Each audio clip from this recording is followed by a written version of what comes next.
교회 광고 영상을 시청하시겠습니다.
오늘 우리에게 주신 하나님의 말씀은 에베소서 1장 15절에서 23절 말씀입니다. 제가 한 절 읽고 여러분이 한 절씩 교독하시겠습니다.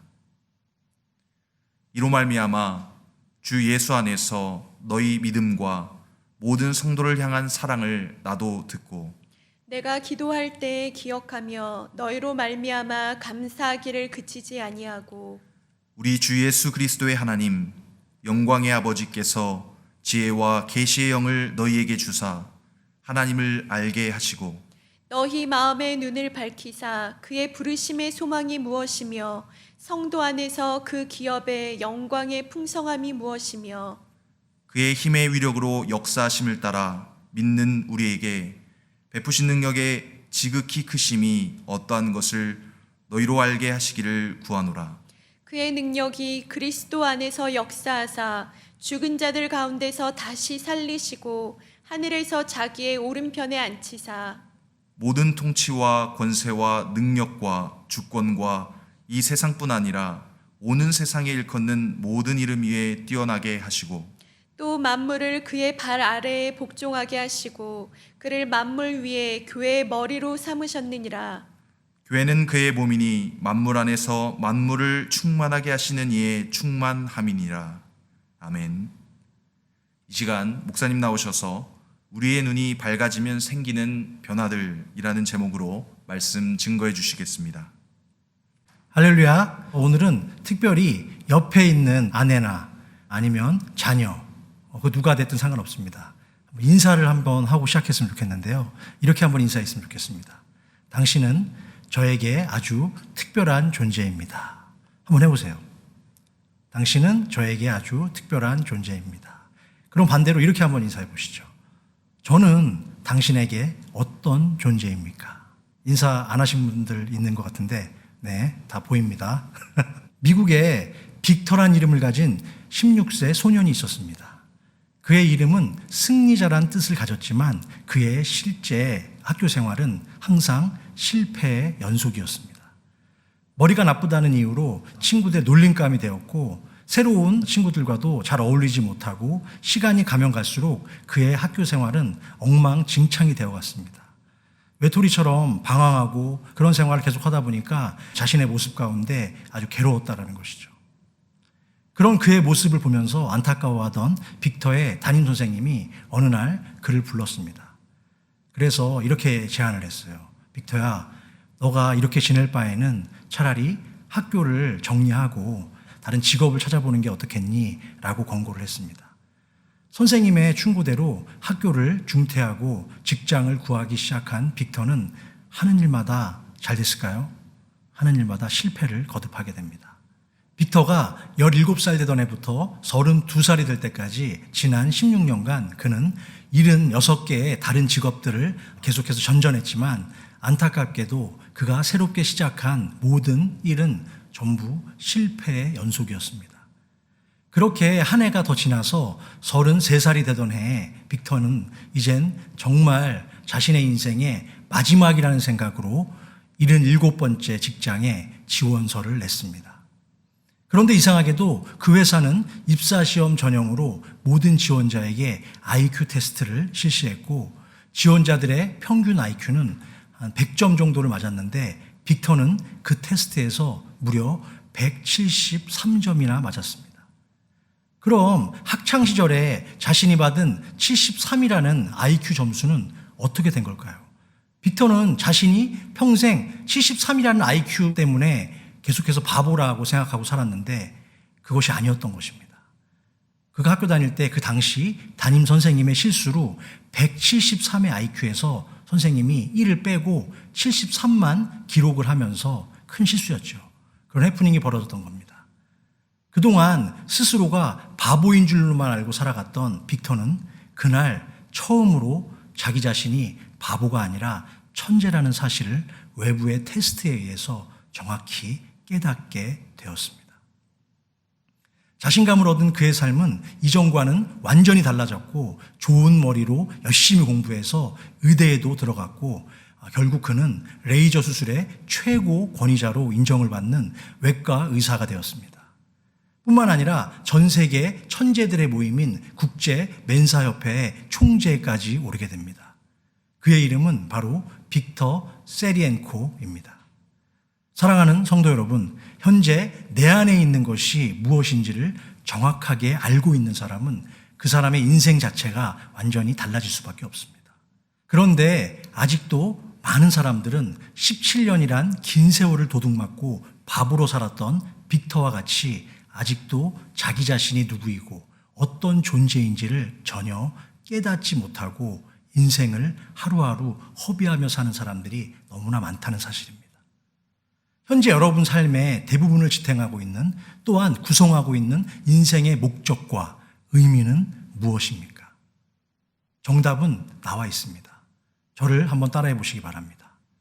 나는 하나님이 선택하신 존귀하고 특별한 자녀이다. 아멘? 그렇습니다. 하나님은 저와 여러분 모두에게 항상 너는 나의 특별한 존재야 라고 말씀하고 계십니다. 신앙생활을 하면서 우리가 이런 사실을 잘 기억하고 이해할수록 우리의 삶은 윤택해지고 놀라운 축복이 우리의 삶 전반에 넘치게 될 줄로 믿습니다. 그래서 오늘 본문에서 사도 바울은 에베소 교인들을 향해 특별한 중보의 기도를 올려드리면서 그들의 닫혀진 마음에 그 눈이 활짝 열려서 그들 스스로가 하나님의 소중한 자녀라는 사실을 또한 그리스도인의 정체성을 깨달아 알게 되기를 간절히 바라고 있습니다. 바울은 먼저 에베소 교인들을 향해 여러 신앙적 환난과 고난 중에도 묵묵히 견뎌온 지난날의 믿음의 인내와 사랑의 수고에 대해서 자신의 진심을 담아서 감사의 마음을 전하고 있습니다. 그 내용이 본문 15절과 16절에 나와 있습니다. 한번 읽어볼까요? 이로 말미암아 주 예수 안에서 너희 믿음과 모든 성도를 향한 사랑을 나도 듣고 내가 기도할 때 기억하며 너희로 말미암아 감사하기를 그치지 아니하고. 그리고 나서 본격적으로 에베소 교인들을 향한 강력한 중보 기도의 내용들을 바울은 하나씩 구체적으로 잘 소개하고 있습니다. 사랑하는 성도 여러분, 주님의 자녀인 우리들의 마음의 눈이 환하게 열리고 또 우리의 영안이 열린다면 성령의 역사가 일어날까요? 안 일어날까요? 당연히 성령의 역사가 일어날 줄로 믿습니다. 오늘은 본문의 말씀을 통해서 성령의 인도하심으로 인해서 우리의 마음의 눈이 환하게 열리게 될 때 우리가 경험하고 누리게 될 축복과 하나님의 은혜에 대해서 함께 찾아보는 시간을 갖기를 원합니다. 첫 번째 소제목입니다. 성령으로 우리의 눈이 밝아지면 하나님이 주시는 지혜와 계시의 영을 깨닫게 됩니다. 그렇습니다. 오늘 본문의 배경인 에베소 교회는 바울이 3차 전도 여행 중에 개척했던 교회입니다. 당시에 에베소라는 지역은 소아시아 지역의 중심지 역할을 하면서 로마의 지배권 아래에 있었습니다. 고대 7대 불가사의 중에 하나인 아테네 신전이 세워져 있었고 도시는 항상 우상 숭배와 성적인 타락으로 인해서 늘 시끄럽고 번잡한 상태였습니다. 그런 죄악이 가득했던 곳에 그리스도의 복음이 전파되고 교회가 세워지면서 영적으로 에베소는 조금씩 성장했습니다. 그런 아름다운 복음의 소식들이 로마의 감옥에 갇혀있던 바울에게도 전해졌고, 그 기쁨의 소식을 들은 개척자 바울은 에베소 교회와 성도들을 향한 따뜻한 위로와 감사의 마음, 그리고 교회를 향한 당부를 함께 담아서 보낸 편지가 바로 옥중서신인 에베소서입니다. 보통 바울이 교회를 향해 편지를 보냈던 여러 서신들을 보면 교회의 여러 어려운 사정이나 구체적인 문제거리들을 다루고 있는데 반해서 에베소서는 교회를 향한 비전과 서로 하나됨의 통일성을 주로 다루고 있음을 볼 수 있습니다. 그래서 성경 66권 중에서 교회를 향한 가장 모범적인 중보기도서와 같은 책이 바로 에베소서입니다. 우리가 한 가지 기억할 것은 중보기도는 사랑이 없으면 절대로 할 수가 없다는 사실이죠. 그 무엇보다 긍휼한 마음이 없다면 중보기도는 함부로 할 수가 없는 기도입니다. 이것이 바로 주님의 몸된 교회를 자신의 몸처럼 사랑했던 사도 바울의 열정이라고 저는 생각합니다. 바울의 첫 번째 교회를 향한 뜨거운 열정과 당부의 중보기도 내용이 소개되고 있는데요. 본문 17절입니다. 우리 주 예수 그리스도의 하나님 영광의 아버지께서 지혜와 계시의 영을 너희에게 주사 하나님을 알게 하시고, 지혜와 계시는 모두 하나님의 속성을 나타내는 가장 중요한 특징 중에 하나입니다. 특히 지혜는 하나님의 뜻을 우리가 받아들일 수 있는 모든 생각과 이해력의 저장 창고를 말하며, 계시란 우리가 하나님의 일을 할 수 있도록 그 자녀에게 알려주시는 영적인 분별력, 그것이 바로 계시입니다. 그러므로 지혜가 없으면 계시를 알 수 있는 길이 없고, 계시가 없는 지혜는 열쇠가 없는 자물쇠에 불과합니다. 그렇기 때문에 지혜와 계시의 영은 동전의 앞뒷면처럼 절대 떨어질 수 없는 불가분의 관계에 있습니다. 바울이 에베소 교회를 향해서 가장 먼저 지혜와 계시의 영을 달라고 중보기도를 드린 이유는 그들이 하나님의 축복에 대해서 잘못 인식하고 있었기 때문인데, 이전까지 에베소 교인들은 하나님의 축복은 영적인 축복보다는 이 땅에서만 잘 살고 잘 되면 그만이라는 육적인 축복에 집중하고 매달리는 잘못된 기도의 습관을 가지고 있었습니다. 참고구절 호세아 6장 3절 말씀입니다. 그러므로 우리가 여호와를 알자, 힘써 여호와를 알자. 그의 나타나심은 새벽빛같이 어김없나니 비와 같이 땅을 적시는 늦은 비와 같이 우리에게 임하시리라 하니라. 오늘날에도 많은 교회와 성도들이 하나님을 똑바로 인식하고 알아가는 것에는 별로 관심이 없고, 어떻게 하죠? 오히려 하나님을 통해서 자신들의 육신적인 이익과 욕망을 채우는 것에만 혈안이 되어 있는 경우도 많이 있습니다. 사랑하는 성도 여러분, 우리는 하나님을 알되 바로 정확하게 알아야 합니다. 그러기 위해서는 지혜와 계시의 영이 우리에게도 필요합니다. 지혜는 하나님을 아는 근본이요 지식입니다. 잠언 말씀에 보면 31장의 잠언 말씀 중에서 지혜에 관한 말씀들이 많이 기록되어 있는 것을 알 수 있습니다. 여호와를 경외하는 것이 지혜의 근본이라고 말씀하셨습니다. 여호와께서 지혜를 주신다고 말씀하십니다. 지혜를 얻는 자는 복이 있다라고 말씀하십니다. 지혜를 버리지 말라. 그 지혜가 너를 보호하리라 라고 말씀하십니다. 또한 하나님을 바로 알기 위해서는 지혜와 더불어 계시의 영인 성령님이 우리와 함께 하셔야 합니다. 하나님을 알 수 있도록 우리에게 힘과 능력을 주시는 영은 계시의 영인 성령님이시기 때문입니다. 그렇기 때문에 지혜와 계시의 영이 우리 안에 날마다 거할 때 우리는 하나님을 정확히 알 수 있습니다. 참고구절 요한복음 14장 26절 말씀입니다. 보혜사 곧 아버지께서 내 이름으로 보내실 성령, 그가 너희에게 모든 것을 가르치고 내가 너희에게 말한 모든 것을 생각나게 하리라. 아멘. 그렇습니다. 성령이 내 안에 오시면 지혜와 계시로 인해서 하나님의 마음을 알게 하시고 깨닫게 하시며 누리게 하실 줄로 믿습니다. 그러므로 우리의 기도 역시 바울의 중보기도처럼 지혜와 계시의 영을 달라고 늘 간구해야 합니다. 자, 두 번째 소제목입니다. 성령으로 우리의 눈이 밝아지면 부르심의 소망과 은혜의 풍성함을 깨닫게 됩니다. 계속해서 본문 18절 말씀입니다. 너희 마음의 눈을 밝히사 그의 부르심의 소망이 무엇이며 성도 안에서 그 기업의 영광의 풍성함이 무엇이며. 그리스의 철학자 에픽테투스는 바람이 불 때 배를 하나의 닷에만 메어두면 매우 위험하듯이 인간의 인생도 단 하나의 소망에만 메어두어서는 위험하다라는 유명한 명언을 남겼습니다. 우리는 태풍이나 허리케인과 같은 큰 비와 바람이 몰아칠 때 항구 근처에 여러 개의 닻을 내린 배들을 종종 보게 됩니다. 그러나 시간이 지나서 비바람이 거세지고 더 폭풍우가 강해지면 그 배들은 맥없이 침몰되는 경우도 볼 수 있습니다.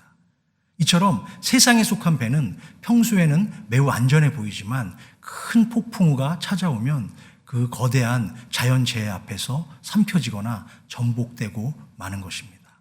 그러나 우리 그리스도인들은 그 닻을 확실하고 견고하여 결코 끊어지지 않고 전혀 요동함이 없는 하늘 위에 계신 그리스도께 두고 있으므로 그 은혜의 배는 결코 침몰할 염려가 없는 줄로 믿습니다.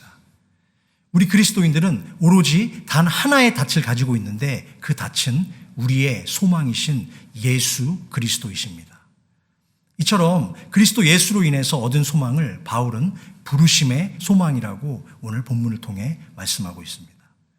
하나님의 부르심은 우리가 하나님의 은혜로 그리스도를 영접하고 성령의 인치심을 받음으로 이루어지며 그 부르심을 통해서 그리스도인은 하나님을 온전히 알게 되고 깨닫게 되는 소망을 누리게 되는 줄로 믿으시기 바랍니다. 또한 모든 성도는 하나님의 부르심을 입은 자들입니다. 주님의 부르심은 부담이 아닙니다. 우리를 향한 부르심은 거룩한 소망이자 축복의 소망인 줄로 믿습니다. 하나님이 우리의 인생 속에서 어떤 일을 맡기신다는 것은 아직 우리에게 소망이 남아있다는 증거이고 앞으로 더 넘치는 은혜와 축복을 우리의 인생 가운데 부어주실 것을 나타내 주시는 소망의 사인인 줄로 믿으시기 바랍니다. 우리가 사는 이 세상은 모든 것이 잘 갖춰진 완벽한 꽃 같지만 항상 채워지지 않는 부족한 것들이 있습니다. 그것이 바로 소망입니다. 그런 의미에서 믿는 사람이 얼마나 복된 존재입니까? 우리 믿는 자 안에는 뭐가 있죠? 항상 그리스도 예수로 인한 넘치는 소망이 존재하기 때문입니다. 기본적으로 하나님이 우리를 구원으로 부르셨고 예배와 기도의 자리로 부르셨다는 것이 바로 소망입니다. 더 나아가서 하나님의 일을 위한 어떤 부담을 나에게 주시는 것도 때로는 그것이 거룩한 소망인 것입니다. 그러므로 현재의 내 모습이 아직은 초라하고 부족한 모습일지라도 부르심의 소망을 절대 잃지 말고 힘차게 살아나가는 저와 여러분 되시기를 주님의 이름으로 축원합니다.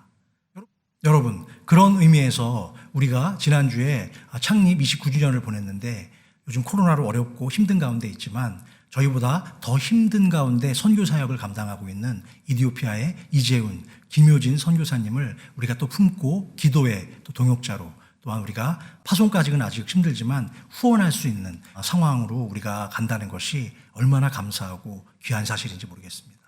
이제 앞으로 저희와 한 식구가 되었으니까 이재훈, 김효진 선교사님, 이디오피아 선교사님을 위해서도 계속 기도해 주시고 또 후원해 주시고 중보해 주시기를 주님의 이름으로 부탁합니다. 그러므로 현재 당하고 있는 어떠한 고통스러운 현실 가운데 있다 하더라도 우리는 결코 포기하거나 낙심할 필요가 없습니다. 하나님께서 주시는 그 소망을 품고 나아가야 될 줄로 믿습니다. 하나님은 100세가 다 되도록 자식 하나 없이 지내던 백발노인 아브라함을 불러서 어떻게 했죠? 그를 열국의 아버지란 이름의 뜻을 가진 아브라함으로 호명하시고 믿음의 조상으로 세우셨습니다. 또한 사기꾼과 같이 살아갔던 야곱을 불러서 어떻게 하셨죠? 그의 이름을 하나님을 이긴 자라는 뜻을 가진 이스라엘이라고 부르시고 그를 이스라엘 민족의 기둥으로 삼으셨습니다. 주님은 변화무쌍하고 갈대와 같이 우유부단하던 시몬에게 반석이란 뜻을 가진 베드로란 이름으로 불러주셨고 그를 이 땅의 모든 교회들을 향한 믿음의 반석으로 삼아 주셨습니다. 하나님은 여기 모인 우리 모두에게도 성경의 위대한 인물처럼 사용하시기를 바라고 원하시는 줄로 믿습니다.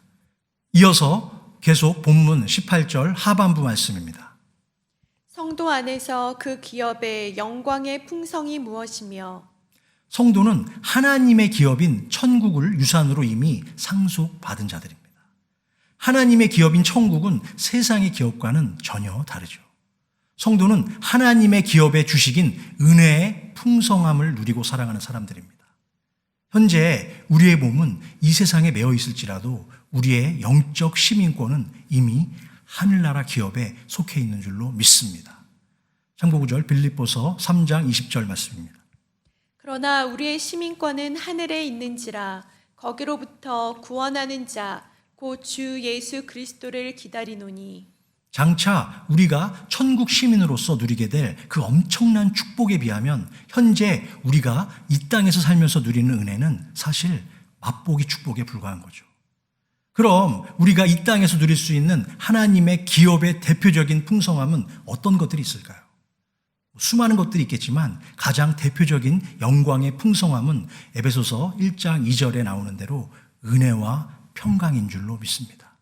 또한 오늘의 본문 15절에서 16절에 나오는 믿음과 사랑과 또한 감사입니다. 이런 것들이 이 땅에서 우리가 맛볼 수 있는 하나님 기업의 대표적인 은혜들이라는 것이죠. 여러분들의 인생은 어떻습니까? 여러분의 인생 가운데 은혜가 넘치십니까? 평강이 넘치십니까? 감사와 기쁨과 사랑이 있으십니까? 비록 완전하지는 않더라도 우리가 이 땅에 머물고 사는 동안 마음껏 천국의 풍성한 그 은혜의 열매들을 맛보기 위해서 가장 먼저 우리의 영안이 열리지 않으면 맛볼 수 없다는 것이죠. 그러므로 우리는 날마다 우리의 영안이 활짝 열리기를 하나님께 간구하고 기도해야 할 줄로 믿습니다. 또한 하나님의 기업을 이루는 가장 중요한 구성 요소는 바로 하늘 백성인 성도들입니다. 많은 경우에 풍성한 축복이라 하면 하나님이 주시는 재물의 축복들을 우리는 생각하게 됩니다. 그러나 그것보다 더욱 큰 축복은 우리 자신이 하나님의 소중한 자녀가 되었다는 바로 그 사실입니다. 우리는 하나님의 소유된 자이고 하나님의 무한한 사랑을 받는 존재이기 때문입니다. 나는 하나님의 소유된 존귀한 자녀라는 의식을 가지고 말씀대로 순종하며 살면 점점 이 땅에서의 풍성한 축복과 은혜도 덤으로 받게 될 줄로 믿습니다. 물론 살다 보면 때로는 힘들 때도 만납니다.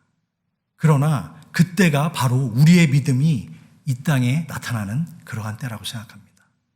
환경이 어려워지면 사람은 자칫 불평과 원망의 노예가 되고 피해의식에 사로잡힐 수 있습니다. 그러나 어떠한 고난과 어려움이 찾아와도 내게 베풀어 주신 풍성한 하나님의 은혜와 축복을 우리는 날마다 기억하고 또 생각해야 될 줄로 믿습니다. 현재의 고난도 나중에 세월이 지나고 나면 그 사건이 축복의 통로였다는 것을 깨닫게 되는 일이 많기 때문입니다.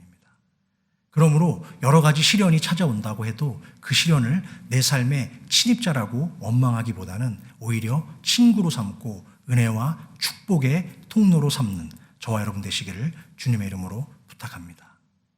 사실 환경이 좋아진다고 우리의 삶의 질이 나아지거나 자유가 생기는 것이 아닙니다. 환경이 좋아지면 욕망과 욕심은 더욱 커지고 신기하게도 우울증도 더욱 커지는 경우가 훨씬 많다는 사실입니다. 실제로 아무도 없이 외롭게 평생을 무인도에서 지내는 그런 사람이나 감옥에서 자살하는 사람보다는 최고의 시설이 완비된 대저택에서 자살하는 사람의 비율이 훨씬 더 많다고 합니다. 왜 그럴까요? 우리 모든 인간들의 행복은 어떤 좋고 나쁜 환경에 따라서 좌우되는 것이 아니라 때로는 가난에 처할 줄도 알고 풍부에 처할 줄도 아는 일체의 비결을 깨달을 때 우리는 그것들을 인해서 극복할 수 있을 줄로 믿습니다. 하나님은 그분의 자녀들인 우리 모두가 그처럼 풍성한 은혜로 가득 넘치는 삶을 살기를 원하십니다. 하나님은 사람을 창조하시고 이 땅에서 마음껏 생육하고 번성하라고 말씀하셨습니다. 예수님이 오신 것도 구원과 더불어 우리에게 풍성한 삶을 선물하기 위해서 오신 것입니다. 하나님은 당신의 존귀한 자녀인 우리가 불행하게 사는 것을 결코 원치 않으십니다. 그러므로 이제부터는 나는 풍성한 하늘의 축복을 받은 행복한 존재입니다. 라는 감사의 제목을 날마다 선포하며 살아가는 저와 여러분이 되시기를 주님의 이름으로 축원합니다. 자, 세 번째 소제목입니다. 성령으로 우리의 눈이 밝아지면 하나님이 우리에게 베풀어 주신 은혜와 능력을 깨닫게 됩니다. 계속해서 본문 19절 말씀을 보겠습니다. 그의 힘의 강력으로 역사심을 따라 믿는 우리에게 베푸신 능력의 지극히 크심이 어떤 것을 너희로 알게 하시기를 구하노라. 이 구절은 마음의 눈, 즉 영안이 열리게 되면 하나님의 능력이 얼마나 큰지를 깨닫게 된다는 그런 뜻입니다. 백의 천사 나이팅게일은 그녀의 나이가 30세가 되던 해에 그동안에 자신이 지금까지 살아온 인생을 되돌아보면서 지금 내 나이가 바로 예수님께서 공생애를 시작하셨던 그 나이입니다. 그래서 저는 이제부터 세상의 나쁜 생각과 욕심을 모두 버리고 예수께서 그렇게 사셨듯이 남은 저의 인생을 이웃에게 헌신하며 살겠습니다. 라고 스스로 다짐했다고 합니다. 오랜 세월이 지나서 나이팅게일이 세계적으로 유명해진 후에 한 기자로부터 당신 같은 장애인이 어떻게 이처럼 큰 일을 할 수 있었습니까? 라고 질문을 받게 되자 나이팅게일은 담담하게 이렇게 대답했다고 합니다. 예수님이 이 세상으로 저를 부르신 그 뜻을 깨닫는 순간부터입니다. 나중에 그녀는 자신의 인생에 닥쳐온 어려움과 위기의 상황에 대해서 이렇게 또 이야기합니다. 세상을 바로 바라보기 위해서는 이전에 장님으로 살아왔던 내 모습은 철저히 버려야 합니다. 이것도 저것도 아닌 어중간하게 버리는 것이 가장 위험한 것이죠. 우리가 이 세상에서 살아가는 동안에 가장 중요한 것은 사물을 정확히 보고 깨달을 수 있는 눈과 거짓과 참을 분별할 수 있는 귀입니다. 하지만 많은 사람들은 저마다 자기의 입장에서만 보고 들으려고 하기 때문에 정확히 볼 수도 없고 들을 수도 없는 것입니다. 그러므로 우리가 바로 보고 바로 들으려면 하나님의 눈으로 보고 하나님의 귀로 들어야 할 줄로 믿습니다. 잠언 20장 12절 말씀입니다. 듣는 귀와 보는 눈은 다 여호와께서 지으신 것이니라. 아멘. 그렇습니다. 우리의 두 눈과 두 귀도 모두 하나님이 만드셨음을 믿으십니까? 이처럼 우리는 세상에 속하여 살아가지만 늘 하나님의 편에서 바라보고 하나님의 입장에서 세상의 온갖 복잡하고 시끄러운 소리들을 잘 걸러내야 합니다. 성령의 도우심으로 그런 영안이 열리는 은혜와 축복이 내 삶에 임하면 나의 눈을 가리고 있던 그 모든 편견의 짙은 안개, 원망과 불평과 시기와 다툼 이런 것들은 다 사라지고 행복하고 감사하고 평안한 나날, 평안한 인생을 누리게 되는 줄로 믿습니다. 그래서 사도 바울은 사랑하는 에베소 교인들을 향한 편지의 첫 장을 여는 중보기도를 통해서 에베소 교인들이 그 무엇보다도 전능하신 하나님의 능력과 권세의 실체를 깨닫게 해달라고 간절히 기도했던 것입니다.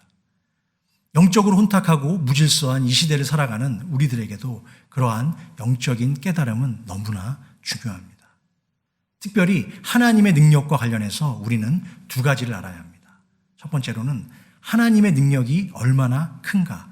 물론 이것도 당연히 알아야 하지만 하나님의 능력이 어디서부터 왔는가, 어디서부터 시작되었는가라는 사실도 알아야 한다는 것입니다. 우리가 믿는 기독교 신앙의 능력은 어디서부터 시작이 될까요? 그것은 바로 예수 그리스도와 십자가의 은혜로부터 시작된 줄로 믿으시기 바랍니다. 아멘. 본문 20절 상반절입니다. 그의 능력이 그리스도 안에서 역사하사. 그의 능력이 그리스도 안에서 역사했다는 말씀은 주님의 피 묻은 십자가 위에서부터 우리를 향한 하나님의 사랑과 능력이 나타났다는 말씀입니다. 결국 주님은 어떻게 되었습니까? 계속해서 20절 후반절입니다. 죽은 자들 가운데서 다시 살리시고 하늘에서 자기의 오른편에 앉히사. 하나님의 능력으로 죄와 사망에서 부활하셔서 거룩한 하늘 보좌 위 하나님 우편에 앉으셨습니다. 또한 모든 통치와 권세와 능력과 주권과 이 세상뿐 아니라 오는 세상에 일컫는 어떤 이름보다 뛰어난 이름을 가진 존재가 되게 하시고 만물을 그 발 아래 복종케 하시고 만물 위에 있는 교회의 머리로 주셨습니다. 우리의 영안이 활짝 열리면 주님이 이루신 십자가 능력이 우리에게도 동일한 능력으로 나타나게 될 줄로 믿습니다. 참고구절 갈라디아서 2장 20절 말씀입니다. 내가 그리스도와 함께 십자가에 못 박혔나니 그런즉 이제는 내가 사는 것이 아니요 오직 내 안에 그리스도께서 사시는 것이라. 이제 내가 육체 가운데 사는 것은 나를 사랑하사 나를 위하여 자기 자신을 버리신 하나님의 아들을 믿는 믿음 안에서 사는 것이라. 사랑하는 성도 여러분, 하나님은 지금도 당신의 교회와 백성들을 당신의 강력한 능력과 힘으로 붙들고 계십니다.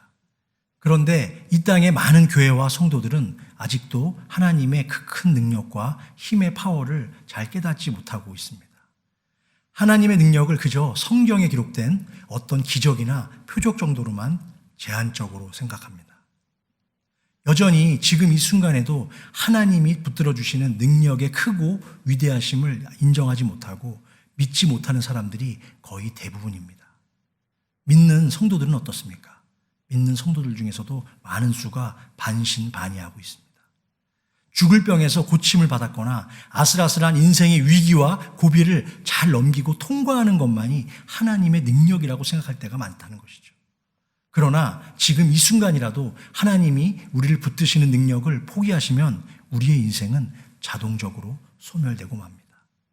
암에 걸려서 고침받는 것만이 은혜가 아니라 그동안 암에 걸리지 않고 살아온 그 사실도 은혜인 줄로 믿으시기 바랍니다. 하나님이 우리에게 향하신 가장 크고 놀라우신 능력은 나 같은 죄인이 구원받은 것입니다. 용서받을 수 없는 나 같은 죄인이 용서받은 사실인 줄로 믿으시기 바랍니다. 한마디로 우리에게 하나님의 능력이 미치지 않는 것은 하나도 없다는 말씀입니다. 지금까지 살아온 내 인생의 모든 영역에 만약 하나님의 능력이 없다면 나는 아무것도 아닙니다. 스데반 집사가 돌에 맞아 죽는 것도 하나님의 능력이고 그 죽음으로 인해서 많은 사람들이 예수를 믿게 된 것도 하나님의 능력입니다. 바울이 이방 땅에 복음을 전하기 위해서 옥에 갇힌 것도 하나님의 능력이자 그 열린 옥문을 통해서 이방 간수에게 복음이 전해진 것도 하나님의 능력입니다. 예수 그리스도께서 십자가에서 죽으신 것도 하나님의 능력이고 사흘 만에 죽은 자 가운데서 다시 살아나시어 잠자는 자들의 첫 열매가 되신 것도 하나님의 능력인 줄로 믿으시기 바랍니다. 그러므로 하나님의 능력이 아니면 우리가 할 수 있는 것은 아무것도 없습니다. 바로 이것이 오늘 본문을 통한 사도 바울의 에베소 교회와 성도들을 향한 중보의 기도입니다. 사랑하는 성도 여러분, 코로나의 위기 가운데 우리가 할 수 있는 것은 무엇일까요? 정말 아무것도 없는 것 같습니다. 그럴수록 우리는 더욱 열심히 그리고 겸손한 심령으로 바울의 중보 기도를 배워야 합니다. 자기 자신을 위한 기도는 어느 누구나 할 수 있습니다. 그러나 내가 아닌 다른 사람들을 위한 중보 기도를 사도 바울처럼 하는 것은 결코 쉽지 않다는 사실입니다. 이제 우리가 할 수 있는 마지막 방법은 이 땅에 세워진 주님의 몸된 교회와 당장 내일을 기약할 수 없는 막연한 불안감과 두려움에 직면한 이 땅의 모든 성도들을 위해서 또 믿지 않는 자들을 위해서 그들을 위해 중보 기도할 때라고 생각합니다. 정말 바울 같은 심정으로 모두 함께 은혜의 중보자들이 다 되시기를 주님의 이름으로 간절히 축원합니다. 기도하시겠습니다. 사랑의 하나님 아버지, 지난 한 주 동안에도 거친 인생의 파도와 저 불의한 세상 속에서도 변함없는 은혜와 사랑으로 저희들을 안아주시고 평강으로 지켜주신 아버지의 은혜에 진심으로 감사와 찬양을 올려드립니다. 오늘도 살아 숨쉬는 당신의 말씀과 능력을 통해서 잠자고 있던 우리의 심령 속에 새로운 영적 도전과 은혜로 깨워주시고 어린아이같이 순전한 심령으로 주님의 얼굴을 구할 때에 그 안에 내가 구할 수 없는 모든 것들을 가능하게 하시는 당신의 놀라운 은혜의 섭리에 또한 다시 한번 감사를 올려드립니다. 지나온 우리의 모든 인생 속에 오직 주님만 바라보고 의지하며 믿음으로 살아왔던 것처럼 남은 한 해도 오직 주님만 바라보고 살아가는 축복의 인생들이 되도록 연약한 저희를 하늘 소망으로 인도하여 주시옵소서. 오늘도 사랑하는 주의 백성들이 자신의 소중한 예물을 저마다 정성과 마음을 다해서 아버지께 올려드립니다. 이것은 하나님을 향한 우리의 전부이고 마음의 중심임을 고백하오니 이 예물을 기쁘게 받아주시고 이 예물이 쓰여지는 모든 곳과 드려지는 저들의 인생이 동일하게 하늘의 크신 은혜로 가득 차고 넘치게 축복하여 주시옵소서. 무더운 여름 코로나 바이러스의 확산으로 어려운 요즘 각지에 흩어진 선교지에서 수고하고 땀 흘리며 자신의 인생을 바치고 계신 모든 선교사님들을 은혜의 장중에 붙들어 주시고 저들의 거룩한 삶으로 인하여 아버지의 이름만이 높임을 받으시옵소서. 이제는 우리 주 예수 그리스도의 그 크신 은혜와 아버지 하나님의 극진하신 사랑과 오늘도 여전히 우리와 동행하시며 능력 주시길 원하시는 성령 하나님의 교통감화, 인도, 내주하심의 축복이 이제는 성령님의 도우심으로 함께 수고하고 사랑하며 아름답게 하늘나라의 꿈과 비전을 이루며 살아가기로 다짐하는 모든 주의 백성들과 그들의 가정과 자녀들과 생업 위에 그리고 다른 시간과 장소에서 온라인으로 예배에 참석하고 있는 모든 성도들의 심령 가운데 이제로부터 영원토록 함께 계실지어다. 아멘.